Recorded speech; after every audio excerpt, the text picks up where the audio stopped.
अस्सलामुअलैकुम एवरीवन, कैसे हैं सारे लोग। उम्मीद करती हूँ आप लोग खैरियत से होंगे।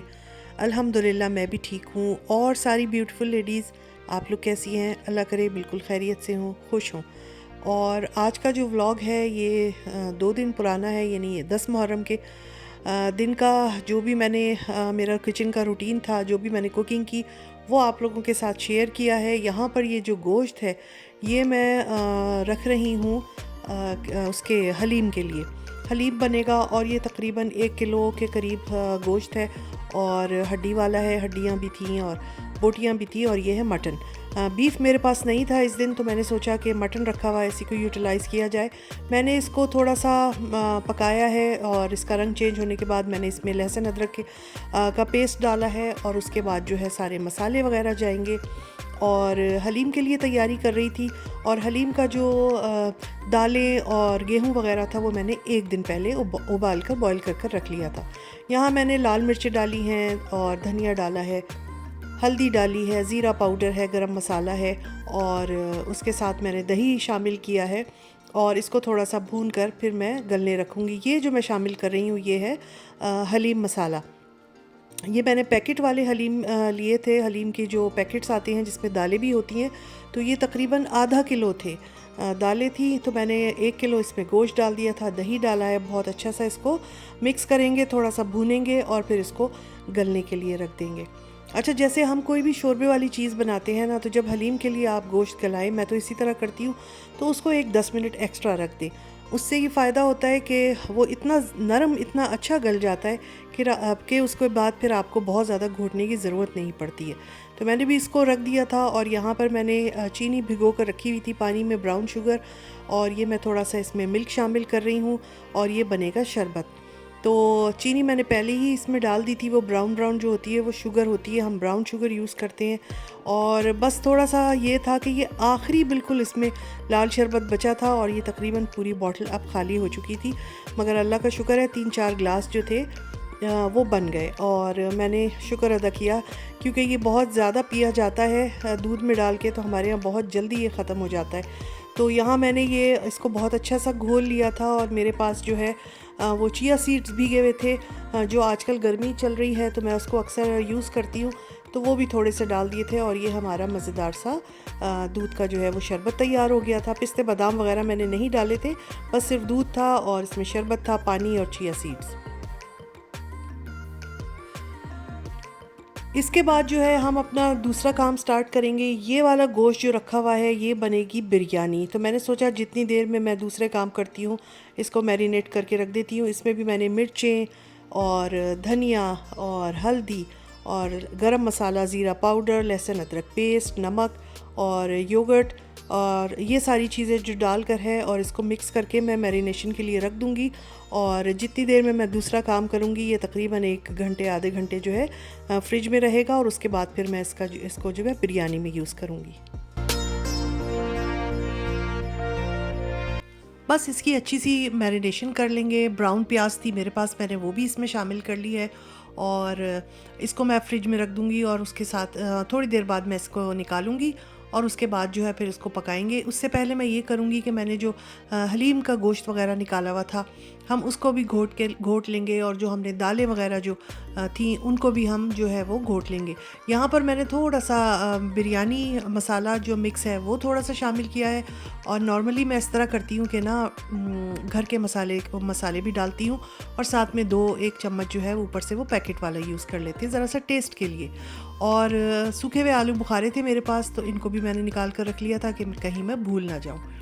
अच्छा जी, इसके बाद वो तो मैंने मैरिनेशन के लिए रख दिया। अब मुझे बनानी थी फिरनी।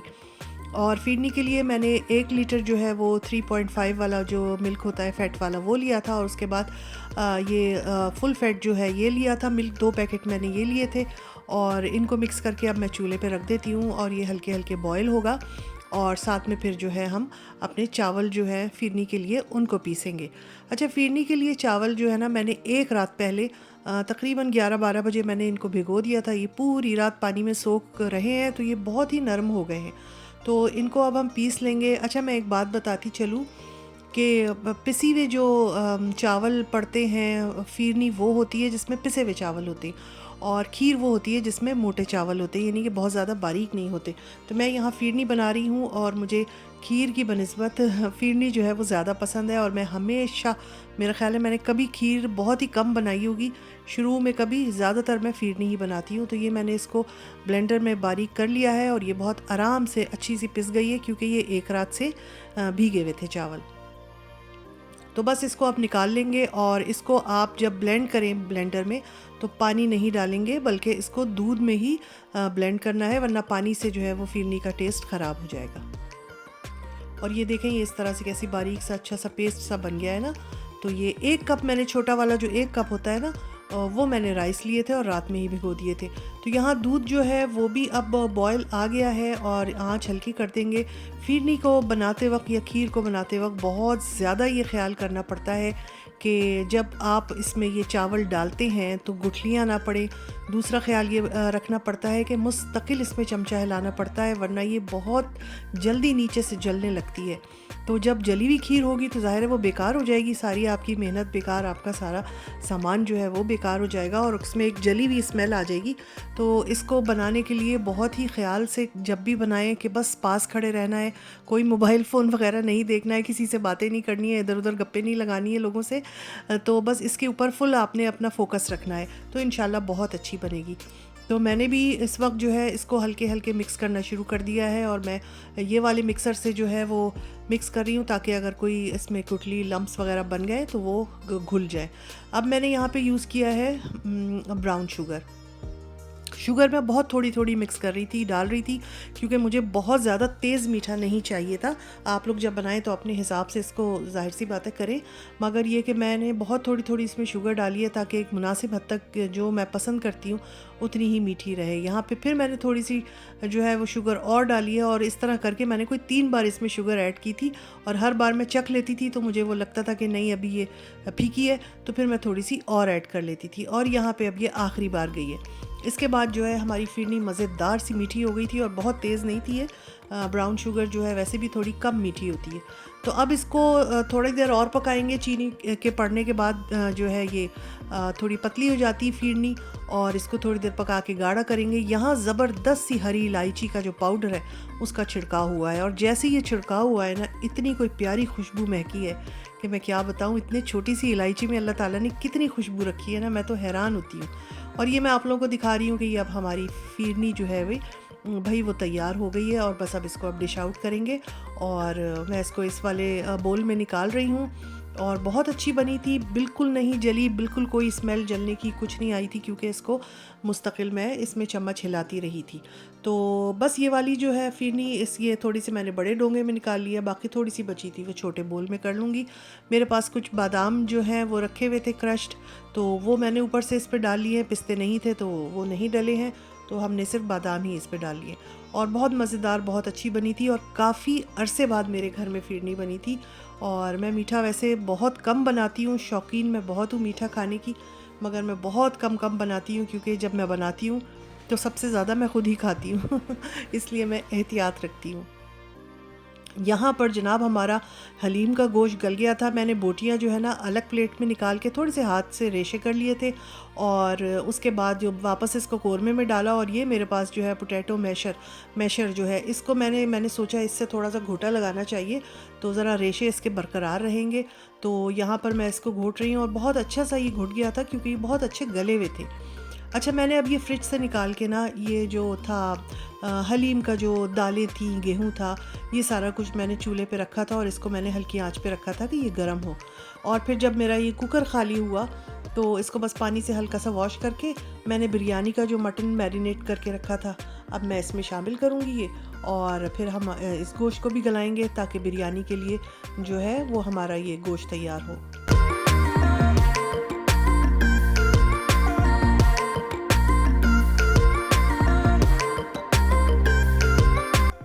बस इसको मैं इसमें कुकर में डाल लूँगी, थोड़ा सा ऑयल डालूँगी, हिलाऊँ मिलाऊँगी, नमक चेक करूँगी और मुझे याद नहीं था कि मैंने इसमें नमक डाला है कि नहीं, और फिर इसको हम प्रेशर कुक करने रख देंगे। यहाँ पे मैं अपने हैंड मिक्सर से अब ये जो हलीम की दालें हैं और ये है इसमें गेहूँ जौ वगैरह, उसको मैं थोड़ा सा ब्लेंड कर रही हूँ क्योंकि इतना ज़्यादा जो है वो हाथ से नहीं घोटा जा सकता। तो मैंने सोचा इसमें ब्लेंडर चला देती हूँ। अलबत्ता गोश्त में मैंने बहुत ज़्यादा जो है बहुत ज़्यादा का एक बार भी ब्लेंडर नहीं चलाया था, उसको मैंने हाथ से ही उसके रेशे किए थे और फिर हम इसमें शामिल करेंगे अब। अच्छा, मैं अब ये करूँगी कि इस तरह मैं इसमें शामिल करूँगी कि मैंने जिस पतीली में गोश्त था ना, उसमें मैं थोड़ा सा ये हलीम थोड़ा थोड़ा करके डालूँगी और जिस तरह का कलर और जिस तरह का मसाले का मुझे चाहिए है उस तरह का मैं इसको रखूँगी। अगर मैं ये कोरमा बड़े वाले पतीले में सारा डाल देती और अगर मसाला कम हो जाता तो वो फिर मुझे एक्स्ट्रा मसाला बनाना पड़ता, और ये गलती एक दो बार मैं पहले कर चुकी हूँ, तो अब मैं ये गलती नहीं दोहराती हूँ। अब मैं ये करती हूँ कि कोरमे में जो है जितना हलीम शामिल करना होता है करती रहती हूँ और फिर चेक करती रहती हूँ कि अब ये काफ़ी होगा। तो ये कभी मत करिएगा कि जो कोरमा है वो पूरा उसमें डाल दिया। बाज़ दफ़ा ये होता है कि कोरमा इनफ नहीं होता है, तो फिर आपको दोबारा से मसाला और गोश्त वो करके और उसको फिर सही से मिक्सिंग करनी पड़ेगी। अब ये देखें आप, ये मैं बार बार चला के देख रही हूँ, ये बहुत अच्छा सा मिक्स हो गया है। अब मैं इसमें मज़ीद शामिल करूँगी ना अगर वो हलीम के जो दालें वगैरह, तो फिर ये इसके मसाले हल्के पड़ जाएंगे, ये इतना टेस्टी नहीं रहेगा। तो मैंने वो थोड़ा सा जो हलीम है वो उसको छोड़ दिया है, वो मैं डब्बे में डाल के फ्रीज़र में रख दूँगी और कभी नेक्स्ट जब बनेगा तो हम दोबारा उसको यूज़ कर लेंगे। और ये वाला जो था ना अभी, ये बिल्कुल परफेक्ट जो है वो लग रहा था, शक्ल से भी लग रहा था और चखने में भी बिल्कुल ठीक था। और ज़्यादा अगर मैं डालती तो गोश्त भी कम पड़ जाता। अब इसको थोड़ा सा घोटा और लगाएंगे, जितना आप घोटेंगे ना उतना ज़्यादा मज़ेदार ये बनेगा, रेशे वाला बनेगा। और फिर उसके साथ इसमें आप अदरक बारीक बारीक काट के डाल दें। मैंने भी अदरक डाली थी और ये देखें मैं दिखा रही हूँ कितने मज़े का ये लग रहा है ना, मुंह में पानी आ रहा है। और जितना आप इसको पतला गाढ़ा करना हो तो फिर बॉयल पानी का पतीला जो है ना वो देगची में रखें और जैसे जैसे आपको ज़रूरत पड़े इसमें बॉयल पानी जो है वो गर्म पानी यूज़ करें, ठंडा मिक्स मत कीजिएगा। तो यहाँ पर मुझे थोड़ा गाढ़ा लग रहा था, ये वैसे भी ठंडा होने के बाद और गाढ़ा होता, तो मैंने थोड़ा पानी यूज़ किया है और उसके बाद जो है इसको फिर दोबारा से चलाया। अब मैंने इसमें 1 टीस्पून जो है वो गरम मसाला डाला है, उसके बाद मैंने इसमें चाट मसाला भी डाला था। बहुत ही मज़े का लगता है चाट मसाला भी, खट्टा खट्टा, अदरक भी डाल दें, चाट मसाला। और इस टाइम पे आप इसमें धनिया, पुदीना और हरी मिर्चें भी डाल सकते हैं। मैंने अभी नहीं डाली थी, वो मैंने थोड़ी सी अलग से रखी थी। और ये तली हुई प्याज थी मेरे पास, इसको भी भर कर हाथ भर के मैंने वो डाला, ये भी मज़े की लगती है। और सारे लवाजमात जो होते हैं हलीम के साथ, वो जब आप इसके साथ रखेंगे तो मज़ा ही आ जाएगा। और ये देखें मैं आपको दिखा रही हूँ, इसमें अच्छा सा बॉयल आ गया है और यहाँ पर हमारी हलीम जो है ये तकरीबन रेडी हो गई है। बस इसको थोड़ा सा और पकाएंगे और इसको साइड पे रख देंगे। और यहाँ पर मैंने ये छोटे से बॉक्स में जो है ये बचा हुआ था जो हलीम, जो उसमें मैंने नहीं शामिल किया था, वो मैंने रख दिया है। और ये हमारा हलीम है और ये देगचे को मैंने दोबारा गर्म पानी में करके ज़रा चूल्हे पे रखा है क्योंकि अब मैं इसको वॉश करूँगी और इसमें चावल बनेंगे। और जनाब यहाँ पर मैंने पानी जो है डालकर और इसमें ज़ीरा, सिनेमन स्टिक, बादियान का फूल, थोड़ी सी काली मिर्चें, थोड़ी सी लौंगे डाल के मैंने इसको रख दिया था बिरयानी के लिए। और मैं जल्दी से मैंने सोचा कि मैं चटनी वाला हरा वाला जो है रायता वो भी बना लूँ साथ साथ। और इतनी देर में पानी बॉयल होगा तो उसके बाद फिर हम अपना बिरयानी का काम करेंगे। तो बस यहाँ पर ये रायता भी बन गया था और चावल मैंने बिरयानी के लिए आधे घंटे पहले भिगो दिए थे। ज़रूर बिरयानी वगैरह जब भी चावल बनाएं ना तो ज़रूर भिगो दिया करें, बहुत अच्छे खिले खिले बनते हैं, बहुत अच्छे राइस बनते हैं। और यहाँ पर मैंने ये राइस भी अब बॉयल करने रख दिए और ये तकरीबन अब ये होने वाले हैं। और ये जब 90% हो जाएंगे तो बस इसको हम फिर उतार कर और रखेंगे। तो यहाँ पर ये अब मैं इसमें ये लेयरिंग कर रही हूँ इनकी। थोड़ी से टमाटर मैंने डाले हैं और साथ में मैंने हरी मिर्चें डाली हैं, थोड़ा सा लेमन जूस इसमें जाएगा और हरा धनिया पुदीना होता, मेरे पास हरा धनिया पुदीना नहीं था। इस दिन बड़ी मुझे कमी महसूस हुई और बस बहुत ही थोड़ा सा धनिया पुदीना था जो मैंने रख दिया था कि मैं हलीम के ऊपर जब मैं डिश आउट करूँगी तो उस पर डालूँगी, तो इसलिए बिरयानी में जो है धनिया और पुदीना नहीं था। बस अब यहाँ पर हम मसाला वगैरह इसके ऊपर डाल देंगे और ऊपर से दोबारा से चावलों की तह लगा लेंगे। और बिरयानी बहुत अच्छी बनी थी क्योंकि मटन की बिरयानी बहुत मज़ेदार बनती है, चिकन से ज़्यादा मटन की मुझे अच्छी लगती है और मैं बड़े शौक़ से बनाती हूँ। मगर इस दिन मैंने बस सिंपल सी, जैसे मैं जल्दी जल्दी वाली बनाती हूँ ना घर वाली, वो बिरयानी बनाई थी। और यहाँ पर मैं अब लेमन जूस डाल रही हूँ, इससे भी बड़ी अच्छी खटास आ जाती है। साथ में हमने इसमें आलू बुखारे भी डाले थे, कुछ लोग इमली भी डालते हैं, तो बड़ा ही अच्छी लगती हैं ये सारी चीज़ें। इस वक्त तो मैंने सिर्फ आलू बुखारे और ये टमाटर और ये तली हुई प्याज की जो है वो इसमें लेयरिंग कर दी थी। ये तली हुई प्याज से भी बड़ा अच्छा टेस्ट आता है। तो बस यहाँ पर अब बिरयानी को हम लगाएंगे दम। और ये करते करते तकरीबन 2:30 बज गए थे। 2:30 बजे तक मेरा खाना तैयार हो गया था। मज़ेदार सी हलीम और मटन की बिरयानी और फ़िरनी। और बस उसके बाद फिर हम जो है वो खाना खाएंगे। और ये 10 मुहर्रम की न्याज के लिए मैंने बनाया था। उसके बाद मैंने जो है घर वालों का इंतज़ार किया कि जब हस्बैंड और बेटी आ जाएंगे तो फिर हम साथ बैठकर खाना खाएंगे। और मैंने थोड़ा थोड़ा ज़्यादा बनाया था, जो मैंने अपने एक आध जानने वाले हैं उनकी तरफ भी भेजा था, अपने घर के करीब। तो यहाँ पर बस ये सब चीज़ हो गई है। और ज़र्दे का रंग या वो जो होता है ना येलो कलर, वो भी डाला था मैंने। और इसमें ऊपर से केवड़ा वगैरह भी पड़ता है, मगर मैंने नहीं डाला था क्योंकि मैंने पैकेट वाला मसाला यूज़ किया था, तो उसकी भी खुशबू होती है अच्छी। तो मैंने कहा ऐसा ना हो कि केवड़ा डालने से वो ज़रा कुछ ज़्यादा ही हो जाए, तेज़ महक हो जाए, तो मैंने केवड़ा यूज़ नहीं किया था। अगर आप लोग चाहें तो केवड़ा भी यूज़ कर सकते हैं। थोड़ा सा ऊपर से मैंने ऑयल इस पे दोबारा से डाल दिया है। और बस अब इसको हम ढककर दम होने के लिए रख देंगे। और यहाँ पर बिरयानी को जो है वो दम लग चुका है। बस अब मैं इसको खोलूँगी, इसकी शक्ल देखूँगी। और माशाल्लाह अल्हम्दुलिल्लाह बहुत अच्छी बनी थी, बहुत मज़ेदार बनी थी। शक्ल से देखें आप लोगों को भी लग रही होगी अच्छी। तो मज़ेदार थी, हर चीज़ ठीक थी, बस थोड़ी सी धनिया और पुदीना की कमी लगी। बहरहाल कोई बात नहीं, तो होता है कभी कभी घर में चीज़ें पूरी नहीं होती हैं, तो उसका ये मतलब नहीं कि वो चीज़ ही ना बने। तो यहाँ पर बस अब इसको हमने थोड़ा सा हिलाया मिलाया है, मिक्स किया है इसका मसाले और चावलों को। और जनाब हमारी ऊधम से बिरयानी तैयार हो गई है। और अब मैं ये खाने का टाइम हो गया था, तो खाने की टेबल पे जो है मैंने कहा कि चलो पहले हलीम निकालती हूँ। हालांकि हलीम ने हमने बहुत थोड़ा थोड़ा चखा था, हमने खाई थी बिरयानी। इस टाइम हलीम हमने निकाला था शाम में, तो मगर मैंने कहा चलो मैं निकालती हूँ, शायद कोई खा ले। तो हलीम भी बहुत अच्छा बना था। और ये वाला जो काम किया ना मैंने, कि मैंने ब्लेंडर नहीं चलाया था गोश्त में, इससे बहुत अच्छा सा लेस आ गया था। साथ में मैंने ये तली हुई प्याज ऑयल के साथ थोड़ी सी ये ऊपर से छिड़क दी है। और मेरे पास बहुत थोड़ा सा धनिया पुदीना रखा हुआ था, मिक्स किया हुआ, फ्रीज़ हुआ हुआ बहुत थोड़ा सा, तो वो मैं थोड़ा सा इसके ऊपर डाल दूँगी। तो इस तरह से इसकी कुछ शान और रौनक निकल आई है। तो ये जनाब हमारा हलीम तैयार हो गया है। और यहाँ पर अब हम जो है वो बिरयानी निकालेंगे। और उसके बाद जो है बस खाना होगा। और फ़िरनी तो हमने पहले ही टेबल पर रख दी थी। तो ये मेरे 10 मुहर्रम के दिन का जो है लंच का रूटीन था कि मैंने इस दिन क्या बनाया था। तो उम्मीद है आप लोगों को अच्छा लगा होगा।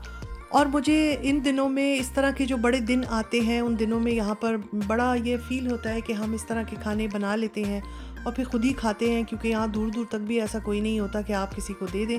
मगर फिर भी हमारे कुछ जानने वाले थे अफ़गानी, तो मैंने उनके घर जो है वो भिजवा दिया था। और यहाँ पर मैंने ये सारी चीज़ें जो हैं वो टेबल पर लगा दी हैं अब, और हम ख़ुद ही ये सारा खाना खाएंगे। तो ये ज़बरदस्ती बिरयानी है, हलीम थी, साथ में दूध वाला शरबत था और मज़ेदार सी फ़िरनी थी।